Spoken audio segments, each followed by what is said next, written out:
హర్యానా రాష్ట్ర గవర్నర్ శ్రీ బండారు దత్తాత్రేయ గారు, ఈ తెలంగాణ అమెరికన్ తెలుగు అసోసియేషన్ ఏర్పడడానికి ముఖ్యులైనటువంటి మల్లారెడ్డి గారు, అలానే వారితో పాటు ఉన్నటువంటి విజయపాల్ రెడ్డి గారు, మోహన్ రెడ్డి గారు, వంశీధర్ రెడ్డి గారు, మిగతా ఇక్కడ వచ్చినటువంటి అందరికీ, ముఖ్యంగా నేను ఈ కార్యక్రమానికి వచ్చేదానికి కారకులైనటువంటి డాక్టర్ ద్వారకనాథ్ రెడ్డి గారు, అలానే శ్రీమతి జ్యోతి రెడ్డి గారు, మిగతా అందరికి కూడా నా హృదయపూర్వక నమస్కారం.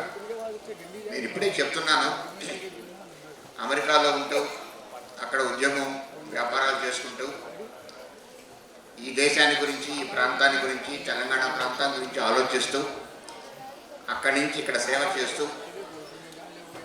ప్రతి సంవత్సరం దాదాపు ఒక 20-25 రోజులు ఇక్కడికి వచ్చి రకరకాల సేవా కార్యక్రమాలు చేసి ఇక్కడ వ్యయ ప్రయాసలు లేకుంటే శారీరక శ్రమ వీటంటి ఓర్చుకొని ఇక్కడికి వచ్చి ఈ కార్యక్రమం చేసినందుకు మల్లారెడ్డి గారు వారి మిత్ర ఉందని మేము సన్మానించాలి. వారు మమ్మల్ని సన్మానించడం కాదు, యాక్చువల్గా వారికి మనం సన్మానం అందించాలి.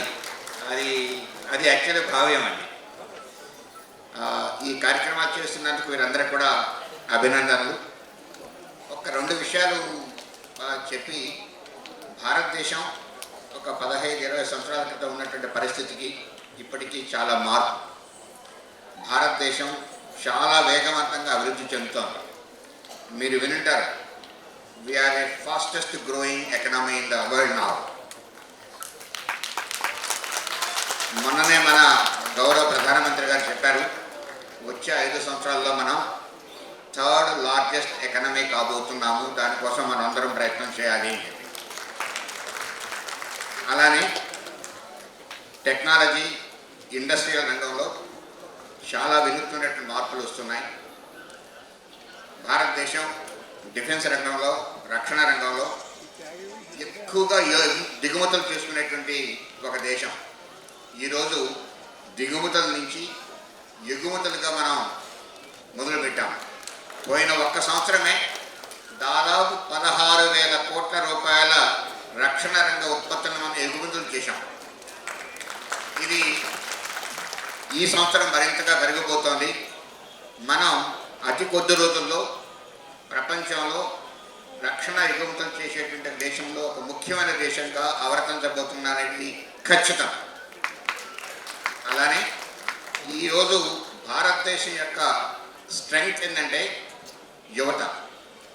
ఒక స్టాటిస్టిక్స్ ప్రకారం 2028 సంవత్సరం ప్రాంతానికి ప్రపంచంలో ఉండేటువంటి స్కిల్డ్ వర్కర్స్ మొత్తంలో కూడా భారతదేశం యువత యొక్క శాతం 40%గా ఉండబోతోంది అని ఒక సర్వే.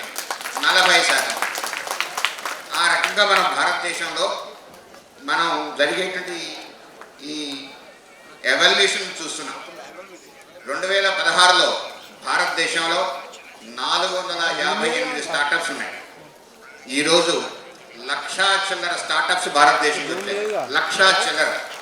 ఇది మొత్తం కూడా యువత. దీంట్లో ముఖ్యంగా హైదరాబాద్ ఈ ప్రాంతం ఏరోస్పేస్ అండ్ డిఫెన్స్ రంగంలో చాలా వేగవంతంగా ముందుకెళ్తుంది. భారతదేశంలో ఏరోస్పేస్ అండ్ డిఫెన్స్లో హైదరాబాద్ ప్రాంతం చాలా ముఖ్యమైనటువంటి భూమిక. చాలా ఇండస్ట్రీస్ వచ్చాయి. ఈరోజు ఎవరైతే మీరంతా అమెరికాలో ఉంటున్నారో అక్కడ ఉన్నటువంటి ఇండస్ట్రీస్తో, అక్కడ ఉన్నటువంటి యూనివర్సిటీస్తో, అక్కడ మన ఎవరైతే యువత ఉన్నారో వారు ఇక్కడ ఉన్నటువంటి స్టార్టప్స్కి, ఇక్కడ ఇండస్ట్రీస్తో టైఅప్ చేసుకొని భారతదేశం ఈ ఇండస్ట్రీస్లో, టెక్నాలజీస్లో మరింత ముందుకెళ్ళేదానికి మీరందరూ కూడా తోడ్పాటు అయ్యి, ఇందనక మన గౌరవ దత్తాత్రేయ గారు చెప్పినట్టు భారత ప్రధాని గారు ఏదైతే ఒక లక్ష్యం పెట్టారో 2047కి భారతదేశం ఒక లీడింగ్ దేశం కావాలి, దాంట్లో మనందరం కూడా ఈ రకంగా బాగు పంచుకోవాలని చెప్పి కోరుకుంటూ మీ అందరికీ మరొకసారి అభినందన తెలుపుకుంటూ నాకు సన్మానం చేసినందుకు మీకు ధన్యవాదాలు తెలుపుకుంటూ ధన్యవాదాలు ముగిస్తున్నాను.